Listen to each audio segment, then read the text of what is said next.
السلام عليكم ورحمة الله وبركاته. بسم الله الرحمن الرحيم. الحمد لله رب العالمين، والصلاة والسلام على سيد الأنبياء والمرسلين وعلى آله وصحبه ومن تبعهم بإحسان إلى يوم الدين.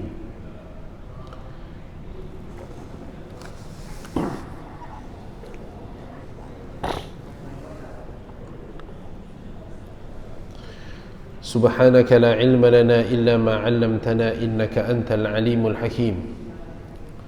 اللهم رب اشرح لي صدري ويسر لي أمري واحلل عقدة من لساني يفقه قولي. اللهم علمنا ما ينفعنا وانفعنا بما علمتنا وزدنا علما وأرنا الحق حقا وارزقنا اتباعه وأرنا الباطل باطلا وارزقنا اجتنابه وجعلنا ممن يستمعون القول فيتبعون أحسنه وأدخلنا برحمتك في عبادك الصالحين. Alhamdulillah, kita rafa'kan segala puja dan puji syukur kepada Allah Subhanahu wa taala. Selawat dan salam hormat buat sebaik-baik manusia dan sebaik-baik ciptaan, sebaik-baik ikutan, sebaik-baik contoh suri tauladan, sebaik-baik makhluk Muhammad al-Mustafa sallallahu alaihi wasallam, buat ahli keluarga baginda dan para sahabat radhiyallahu anhum ajma'in. Selawat dan salam hormat juga bagi kaum muslimin dan muslimat yang senantiasa mengikuti al-huda, petunjuk Al-Quran dan As-Sunnah ila yaumiddin, sehinggalah hari yang dijanjikan oleh Allah Subhanahu wa taala akan hancur segala-galanya. Pertamanya yang dihormati Tuan Pengurusi ataupun Nazir di sini, Pengurusi Masjid Sayyidina Abu Bakar, Tuan Imam, Tuan Bilal, Haji Wan Azman, hadirin mukminin dan mukminat rahimakumullah. Menjadi adab kepada saya untuk bertaaruf seperti mana yang diminta oleh Haji Wan, memandangkan ini kuliah yang pertama kalinya saya di masjid ini. Nama saya Syahreza Kamaruzzaman. Saya tinggal di Putrajaya. Sebelum ini berkhidmat di dekat sini juga di Telekom Bangsa, Telekom Rebung lah, selama lebih kurang 8 tahun. Dan alhamdulillah pengajian dalam bidang fiqh dan usul fiqh daripada Universiti Mu'tah Jordan. Dan alhamdulillah hari ini berkesempatan untuk bersama tuan-tuan dan puan-puan, dan mudah-mudahan ada manfaat di atas perkongsian pada pagi yang mulia ini. Ramadan itu beberapa hari lagi kita akan sampai padanya, maka kita banyak berdoa, Allahumma sallimna li Ramadan wa sallim Ramadana lana wa tasallamhu minna mutaqabbala. Duhai Allah, selamatkanlah kami sehingga datangnya Ramadan, selamatkanlah Ramadan bagi kami, dan terimalah dari kami ibadat di dalam bulan Ramadan. Maka persediaan di dalam bulan Ramadan ini perkara yang sangat-sangat perlu difahami. Apakah persediaannya, dan apakah parameter ataupun bacaan yang boleh kita jadikan garis panduan itu sebagai persediaan kita? Sudah tentu untuk melakukan persediaan ini kita tidak itu segalanya daripada ilmu pengetahuan. Al-ilmu qabla al-amal wal qaul. Ilmu itu dasar, ataupun ilmu itu perlu ada sebelum daripada kita melakukan apa jua amalan. Ilmu itu perlu ada sebelum kita melakukan apa jua dakwah ataupun menyebarkan risalah ataupun maklumat. Menjadi kesilapan daripada kita, sebelum adanya ilmu itu telah kita berlumba-lumba untuk melakukan amalan. Sebelum adanya ilmu juga telah kita berlumba-lumba untuk melakukan dan mencuba menyebarkan dakwah. Maka dakwah tanpa ilmu kita katakan rosak. Amalan tanpa ilmu itu sudah tentu cacat. Sebab itu ilmu ini Allah Subhanahu wa taala memberikan promosi ataupun tawaran yang begitu luar biasa agar setiap gerak kerja manusia itu dilakukan berdasarkan ilmu. Allah Subhanahu wa taala berfirman, "Yarfa'illahu alladhina amanu minkum walladhina utul ilma darajat." Allah mengangkat darjat seseorang manusia itu di sisinya, dimuliakan seseorang hamba itu atas dasar apa? Mengapa seseorang itu dimuliakan oleh Allah Subhanahu wa taala? Kerana pangkatnya, kerana darjatnya, kerana darah keturunannya? Abadan tidak sama sekali. Itu manusia yang memuliakan sesama manusia. Adapun Allah Azza wa Jalla memuliakan seseorang hamba itu dengan kadar ilmu yang mereka ada.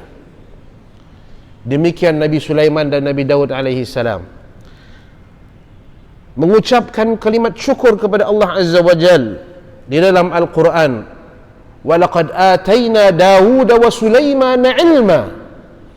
Sesungguhnya telah kami kurniakan kepada Daud, kepada Sulaiman alaihi wassalam ilmu. Allah tak bagi tahu Sulaiman itu dikurniakan dengan kerajaan pemerintahnya, walaupun kerajaan pemerintahan Sulaiman alaihi salam itu luar biasa, memerintah jin, memerintah angin, memerintah segala binatang dan haiwan. Tetapi dalam Al-Quran Allah mengatakan, "Walaqad atayna Dawud wa Sulaiman ilma."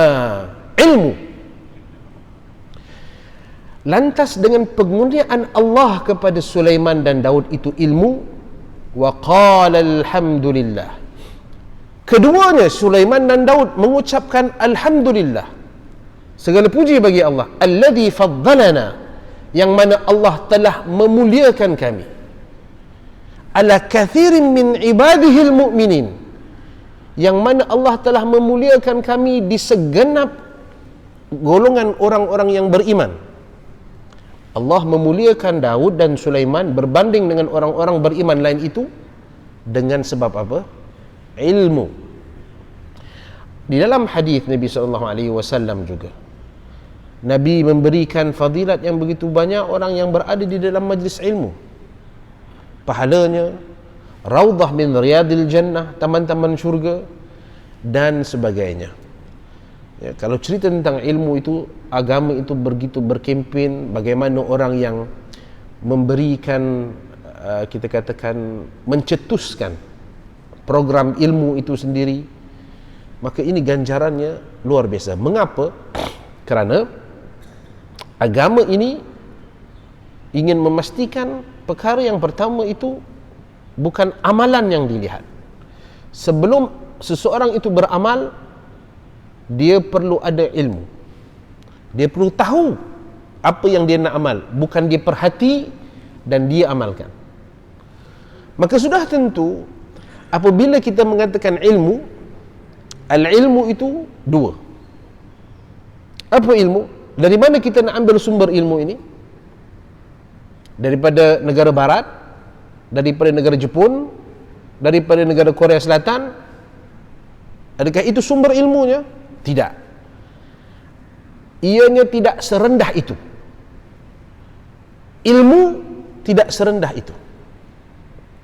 Ilmu itu datang daripada langit. Ilmu itu adalah Al-Quran. Ilmu itu adalah as-sunnah Nabi SAW. Maka kita tidak berilmu dengan mencontohi barat maupun timur, Jepun. Ini kita berbicara dalam konteks apa? Ilmu agama lah, ibadah, bukan hal duniawi. Dunia ni tak apalah kita nak. Tetapi apabila kita mengatakan berkaitan dengan amalan itu, ianya tidak boleh direka oleh mana-mana pemikiran manusia. Ilmu itu datangnya daripada langit. Maka Allah lah yang memberikan arahan apa yang anda perlu lakukan. Allah berfirman kepada kita semua, memaklumkan bahawasanya objektif penciptaan manusia, bahkan penciptaan jin dan manusia itu Allah cipta untuk apa? Untuk bekerja selepas daripada habis pengajian sampai ke pencen dan sebagainya. Apa objektif Allah Subhanahu wa taala menciptakan saya dan tuan-tuan? Wa ma khalaqtul jin wal ins illa apa? Liya'budun. Tidaklah aku, kata Allah Azza wa Jalla, menciptakan jin dan manusia ini melainkan mengabdikan diri kepada Allah Azza wa Jalla. Abdi diri. Maka Allah Azza wa Jalla mengarahkan kita ini mengabdikan diri kepada Dia, yakni beribadah kepada Dia.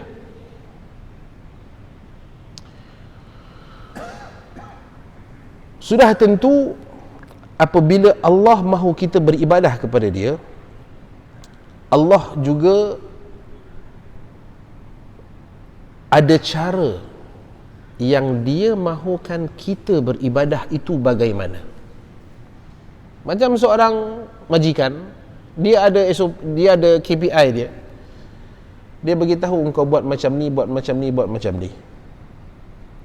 Kalau orang tu buat lain, sudah tentu majikan tu marah. Allah Azza wa Jalla lebih daripada itu. Dia suruh kita beribadah.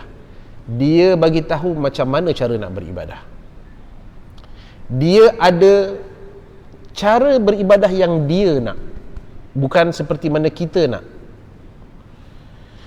Maka Allah Azza wa Jalla dia tak bagi tahu kepada saya dan tuan-tuan macam mana cari ibadah yang dia nak. Dia tak cakap kepada saya ustaz, tak cakap kepada tuan imam, tak cakap kepada tok mufti, tak cakap kepada kiai. Allah tak bagi tahu. Allah hanya bagi tahu cara beribadah yang dia nak melalui seorang manusia sahaja.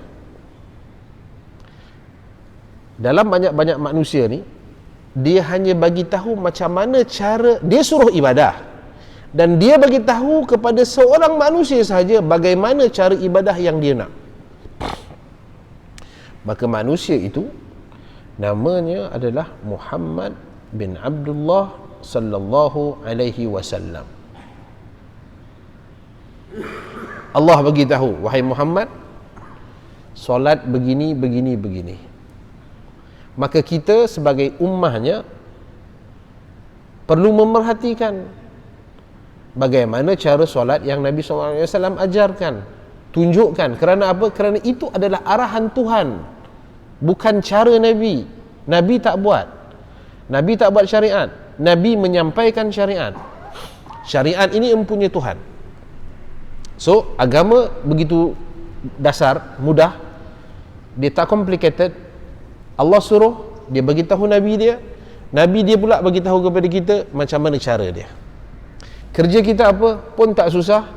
Kita terima apa yang Nabi SAW tunjukkan itu. Baik.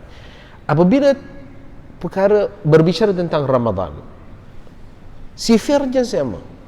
Allah Azza wa Jalla menciptakan 12 bulan. Ada bulan namanya Rajab, ada namanya Sya'ban, Zulqi'dah, Zulhijjah, ada nama Ramadan, Syawal. Wa rabbuka yakhluqu ma yasha'u wa yakhtar.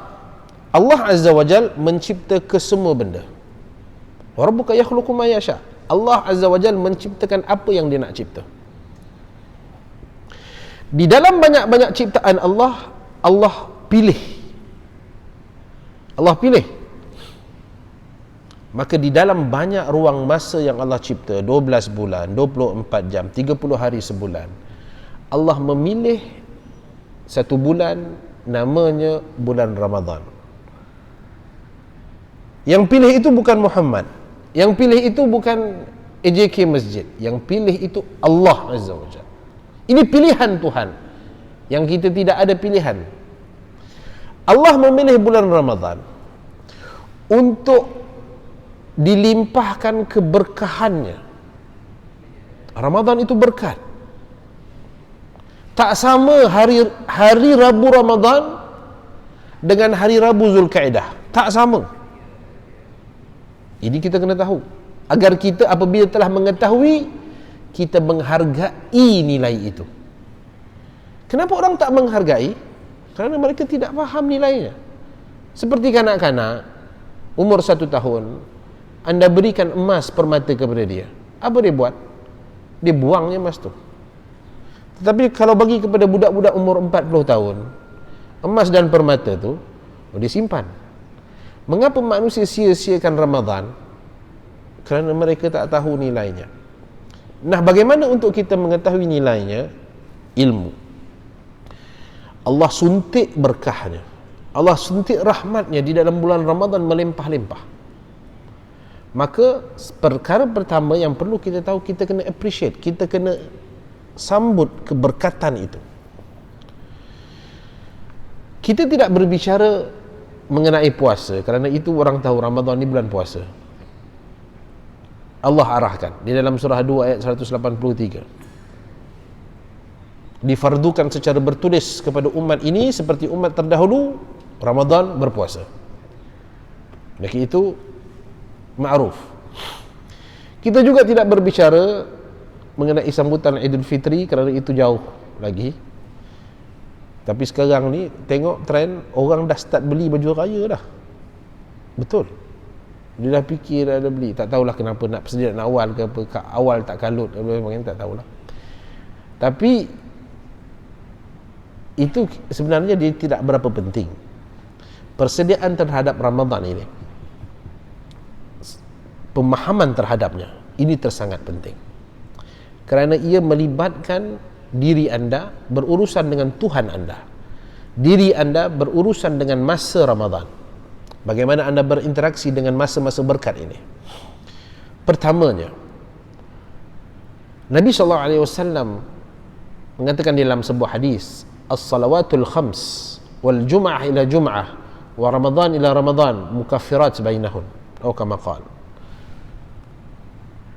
Solat 5 waktu, antara solat 5 waktu, zuhur, antara zuhur ke asar, asar ke maghrib, Jumaat ke Jumaat, Jumaat minggu ni, Jumaat ke depan, dan Ramadan ke Ramadan, Ramadan tahun lepas dan tahun ini, kata Nabi SAW, mukaffirat, pengampunan di antara kesetiapnya itu. Ramadan ke Ramadan itu pengampunan. Apabila masuk Ramadan, kesemua orang apabila dijemput cerita tentang Ramadan, dia akan baca satu hadis yang sangat masyhur. Mungkin tuan-tuan pun dah hafal ataupun terngiang-ngiang. Kata Nabi SAW, man sama Ramadan imanan, man qama Ramadan imanan wahtisaba, ghufira lahu ma taqaddama min dhanbihi. Ataupun dalam riwayat yang lain Nabi SAW mengatakan, man sama Ramadan imanan wahtisaba, ghufira lahu ma taqaddama min dhanbihi.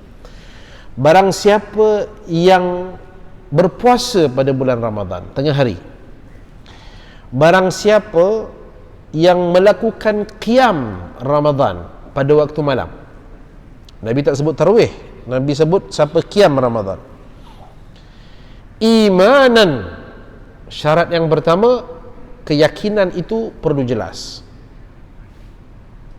Iman, apa kita beriman? Dengan apa yang Allah firmankan, semua itu kita beriman. Wahtisaba, syarat yang kedua, mengharapkan pengampunan Tuhan.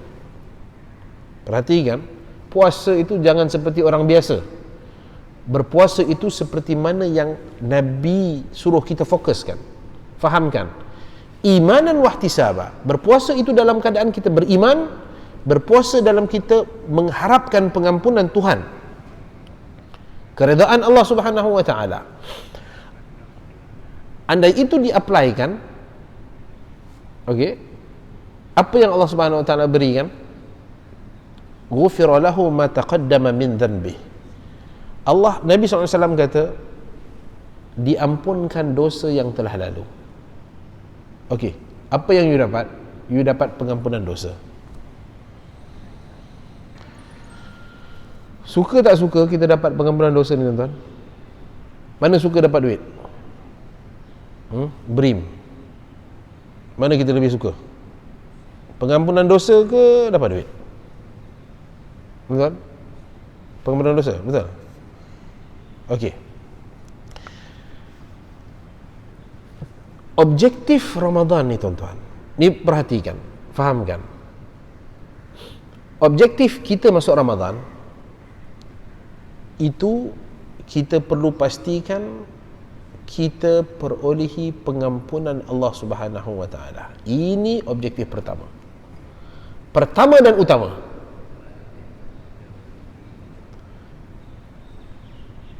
Kita masuk Ramadan, itu kita kena pastikan diri kita itu perolehi pengampunan Tuhan. Itu objektif yang pertama. Berapa ramai agak-agak daripada kalangan kita yang dia apabila masuk Ramadan dia akan faham benda Allah ini, dia kena dapat pengampunan Allah Subhanahu Wa Taala. Ini berdasarkan sebuah hadis Nabi SAW untuk kita fahamkan. Sebab itu kita tengok tadi Nabi kata kalau anda puasa bagus dan qiyam tarawih bagus, Allah bagi pengampunan kat anda. Dalam sebuah hadis kata Nabi SAW, raqyal minbar falamma raqya darajatul ula qala amin, thumma raqya thaniyah qala amin, thumma raqya thalithah qala amin. Ketika mana Nabi SAW pada suatu hari Nabi menaiki mimbar solat, mimbar Jumaat. Mimbar Nabi ni ada tiga tangga. Nabi naik pada tangga pertama, Nabi bercakap seorang-seorang. Dia kata apa? Amin. Dia naik lagi pada tangga kedua, dia cakap seorang-seorang lagi, dia kata amin. Kemudian tangga ketiga, dia cakap lagi amin. Faqalu ya Rasulullah. Maka sahabat perasan perkara itu, dan sahabat ini dia ingin tahu kenapa Nabi buat begitu. Itu disiplin sahabat, dia selalu nak tahu tentang ni, apa Nabi, kenapa, bagaimana, sebab apa, sahabat nak tahu. Kita mungkin tak seagresif tu, kita malah ambil tahu. Para sahabat sebab itu disiplinnya begitu tinggi, dan itu yang perlu kita contohi, kerana itu umat yang terbaik. Jadi ada perkara seperti itu, para sahabat terus bertanya kepada Nabi, ya Rasulullah, sami'tu taqul amin 3 marrat. Kami mendengar anda mengatakan amin, amin, amin tu kenapa? Apa yang diaminkan? Faqal, maka berkata Nabi SAW, raqitu darajatul ula ja'ani Jibril alaihi salam faqal, ketika mana aku menaiki tangga pertama, telah datang kepada aku Jibril alaihi salam dan berkata, Jibril datang kepada Nabi SAW dan dia berkata kepada Nabi, apa dia kata kepada Nabi? Syaqyal abd adrak Ramadan fansalakha minhu walam yughfar lahu. Perhatikan tuan-tuan, ketika mana dia naik tangga, Jibril datang kepada Nabi SAW. Jibril bisik kepada Nabi, syaqyul abd. Apa syaqyul abd? Celaka manusia.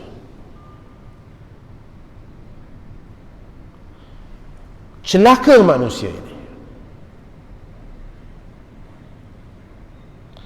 Adrak Ramadan, yang mana manusia itu telah memasuki Ramadan, dia berada di dalam bulan Ramadan, dan dia keluar daripada bulan Ramadan, falam yughfar lahu, dan dia tidak boleh pengampunan daripada Tuhan. Nabi SAW mengatakan apa? Amin. Tuan-tuan, yang mendoakan itu bukan orang soleh, yang mendoakan itu bukan kiai, bukan tok guru. Pasal apa? Kita selalu cakap, ini ulama besar ni, doa dia jangan buat main. Begitulah seumpamanya. Yang mendoakan ini bukan Habib, bukan tok kiai apa semua ni. Yang mendoakan syaqiyul abd, manusia itu celaka, adalah Jibril alaihi salam. Kalaulah seseorang itu takut akan doa kiai dan sebagainya, bagaimana mereka boleh buta perut dengan doa Jibril ini? Jibril kata apa? Syaqiyul abd, manusia itu celaka apabila dia keluar daripada bulan Ramadan dan dia tidak perolehi pengampunan daripada Allah Subhanahu wa taala. Apa yang lebih dahsyatnya adalah Nabi SAW mengatakan amin. Amin. Nabi mengaminkan doanya. Maksudnya kalau orang itu memang tidak perolehi pengampunan Tuhan, memang betul-betul pasti celaka.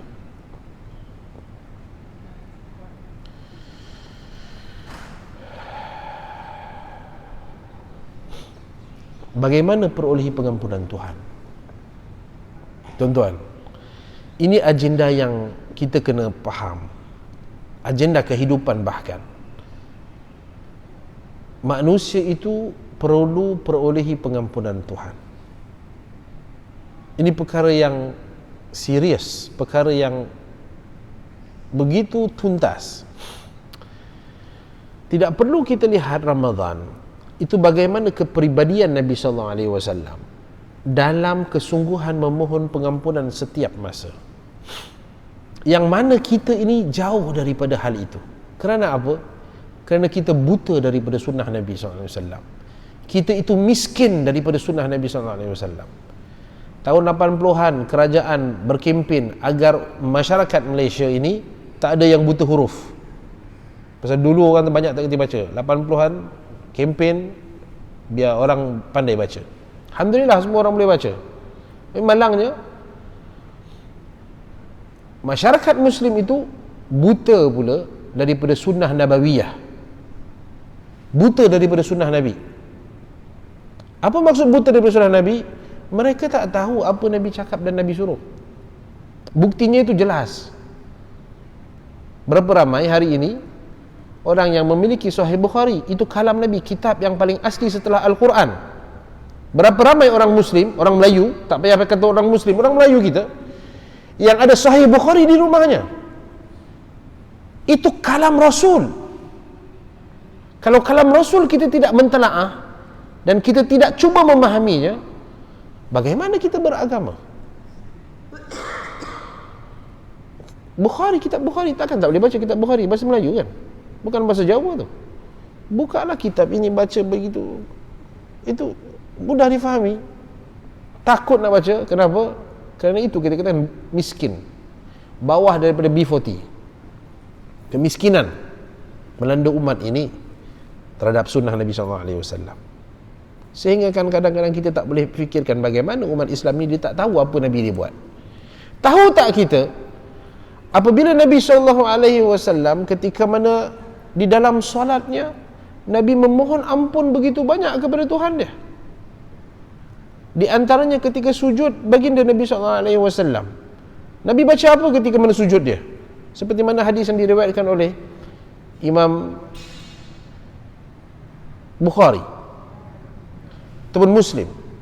Nabi baca apa ketika sujud dia? Allahumma ighfirli dhanbi kullahu diqqahu wa jillahu wa awwalahu wa akhirahu wa alaniyatahu wa sirrahu. Ini bacaan apa? Bacaan ketika mana sujud di dalam solat. Nabi mohon apa? Wahai Tuhan, ampunkanlah dosaku keseluruhannya, yang kecilnya, yang besarnya, yang awalnya, yang akhirnya, yang terang-terangnya dan tersembunyinya. Berbeza dengan cara kita minta ampun.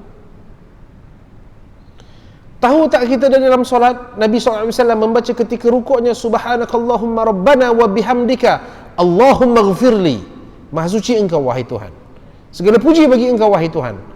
Aduhai Tuhan, ighfirli, ampunkan dosaku. Tahu tak kita?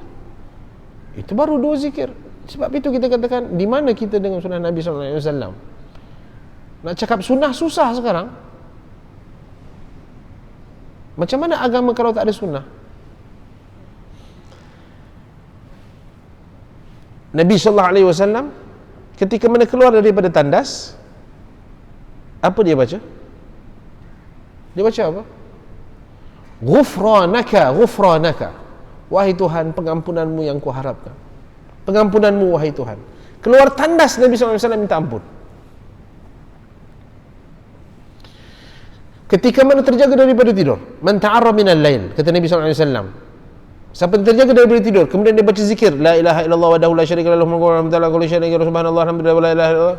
Thumma qala, kemudian dia berkata, Allahumma ghfirli, wahai Tuhan, ampunkanlah aku. Bangun tidur ni apa? Bangun tidur ni otak kita tengah blank, you tak tahu apa tau. Kita buat apa? Cari telefon dulu, carilah apa-apa yang nak cari dulu. Nabi bagi tahu, dia ajar kita baca zikir, kemudian you pohon ampun kepada Tuhan, itu untuk anda tu. Allahumma ghafirli, ampunkan aku. Nabi SAW sehari beristighfar kepada Allah, memohon ampun 70 kali. Dan pelbagai ceritanya itu, Nabi setiap kali dan setiap masa kalau ada permohonan ruang, Nabi akan mohon pengampunan Allah Subhanahu Wa Taala. Kenapa kita tidak lakukan? Kenapa kita jauh? Sebab kita buta daripada sunnah Nabi SAW. Kita buta.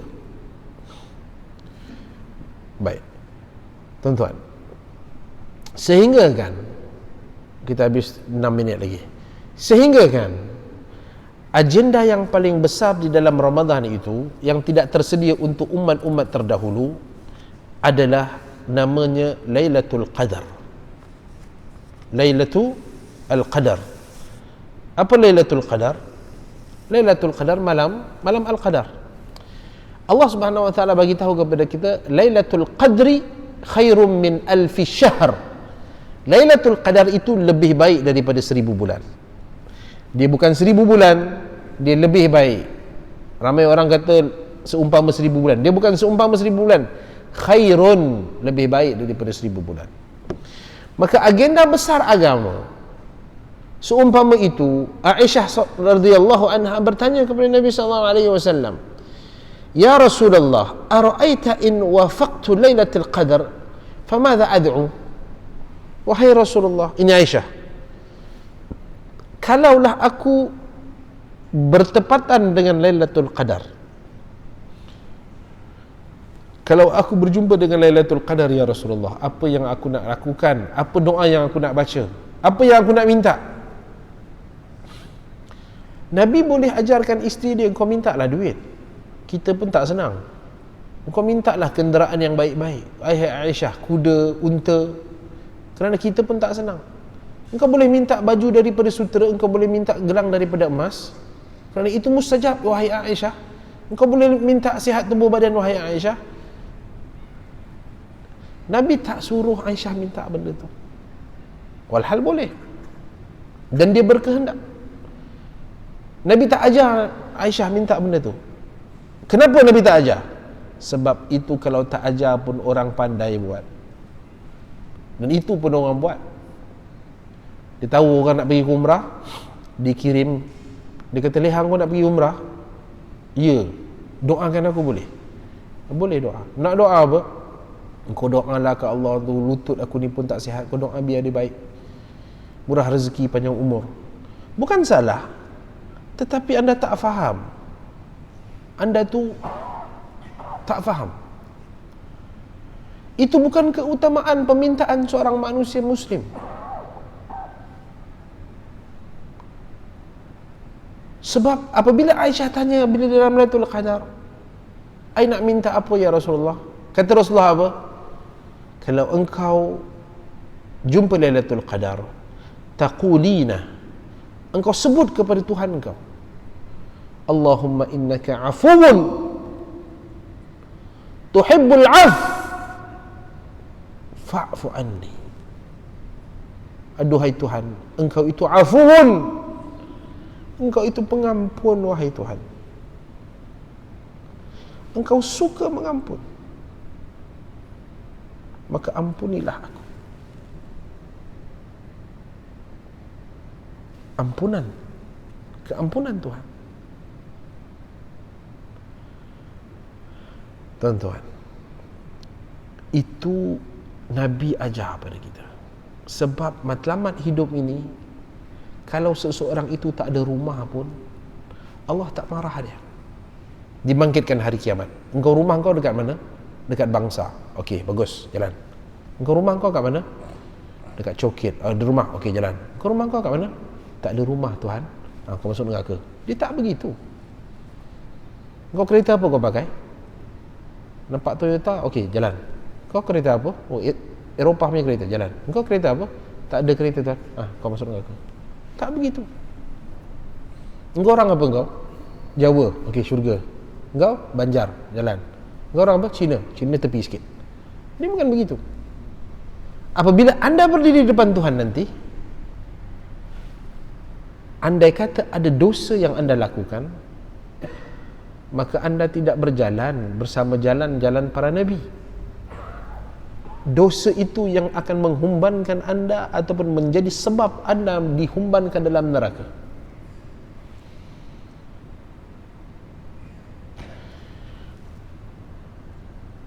Dengan sebab itu, Nabi ajar kepada kita, sebelum kita mati, kita perlu pastikan kita itu dibersihkan dosanya. Macam mana? Minta ampun. Bagaimana? Nabi ajar. Macam mana? Nabi ajar. Bila? Nabi ajar. Berapa kali nak baca? Nabi ajar. Semua Nabi ajar. Kita jangan tukar apa yang Nabi SAW ajarkan. Sebab itu juga, ada seminit dua lagi, kalau kita dengar orang mati, kata ni apa, Leha meninggal semalam, Leha matilah, kita tak ada pengalaman dalam alam barzakh, alam ruh ni. Siapa yang ada pengalaman? Saya tak ada pengalaman, tuan-tuan pun tak tahu, ulama mana pun dia tak ada pengalaman. Dia tak tahu apa yang berlaku di alam ruh tu, tak tahu. Allah tahu, dan Allah cipta alam roh, dan Allah tahu apa yang orang di dalam alam roh tu mahukan. Orang mati ni, dia ada keperluan dia. Kita tak tahu apa yang dia perlu. Nabi bagi tahu apa yang dia perlu. Nabi bagi tahu, kalau orang tu dah berpindah kepada alam roh, Nabi suruh kita minta apa? Bagi kambing kat dia, bawa ke kubur, kambing golek, bawa ke kubur kereta, bawa ke kubur rumah. Tak. Nabi kata, kalau engkau dengar saudara engkau mati, engkau baca apa? Allahumma ghafir lahu warhamhu. Tuhan, engkau ampunkan dia. Ampunkan dia. Kerana apa? Itu keperluan dia. Sebab itu kita kena betulkan, apabila kita terima kematian, jangan kita baca Al-Fatihah dulu. Ni kita sibuk Fatihah, itu pun tak baca, copy paste dalam kurungan dibaca. Nak baca Al-Fatihah nanti dulu, dia bukan prioritinya. Nabi aja, kalau anda dengar orang mati, mohonkan pengampunan. Allahumma ghafir lahu. Allah, ampunkan dia, ya Allah. Ya Allah, Leha mati, ampunkan dia, wahai Tuhan. And then you nak baca Fatihah ke, nak baca apa? Baca. Jangan dibaca Al-Fatihah kemudian diabaikan apa yang Nabi SAW suruhkan. Kita dalam solat jenazah, rakaat pertama Al-Fatihah, yang kedua kita baca pengampunan, doa untuk kepada si mati. Maka hadirin yang dirahmati oleh Allah Subhanahu wa taala, pastikan kita faham apa yang Nabi suruh untuk kita masuk di dalam bulan Ramadan ini. Persediaannya itu jelas, kita perlu meraih pengampunan Allah Subhanahu wa taala. Bagaimana caranya? Sudah tentu dengan kita beristighfar, dengan kita memohon, kita mengangkat tangan, berkata dengan Allah Subhanahu wa taala, wahai Tuhan, ampunkan aku. Wahai Tuhan, ampunkan dosaku. Pasti Allah Subhanahu wa taala ampunkan. Dan andai kata ianya tidak dilakukan, ianya seperti kata Nabi Jibril alaihi salam, syaqiyul abd, celakalah manusia itu apabila keluar daripada bulan Ramadan dan dia tidak diampunkan oleh Allah Subhanahu wa taala. Terima kasih banyak. Mudah-mudahan Allah Subhanahu wa taala memberikan keampunan kepada kita semua. Mudah-mudahan Allah Subhanahu wa taala sampaikan kita di dalam bulan Ramadan dan kita berusaha bersungguh-sungguh untuk meraih pengampunan dengan cara yang mana Nabi SAW telah ajarkan kepada kita. Saya mohon maaf terlebih kasar, terkurang bahasa. Jazakumullahu khaira. Terima kasih kepada Haji Wan yang mengundang. Subhanakallahumma bihamdika asyhadu an la ilaha illa anta astaghfiruka wa atubu ilaik. Wa akhiru da'wana alhamdulillahi rabbil alamin. Wassalamualaikum warahmatullahi wabarakatuh.